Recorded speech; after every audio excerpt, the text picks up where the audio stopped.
Hello guys, today I'm going to tell you about that Magpie token.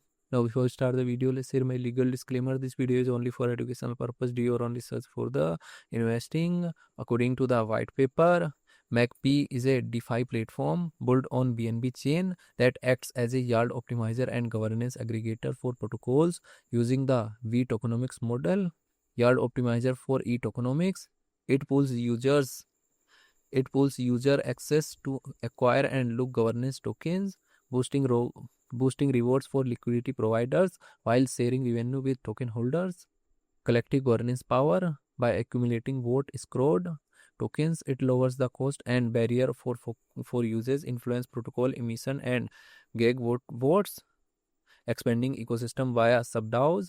The project scales by launching specialized subDAOs like MGP for liquidity staking, applying its model to new DeFi sectors.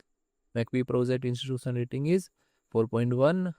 Magpie token total supply is 1 billion and circulating supplies around 568.34 million MGP token.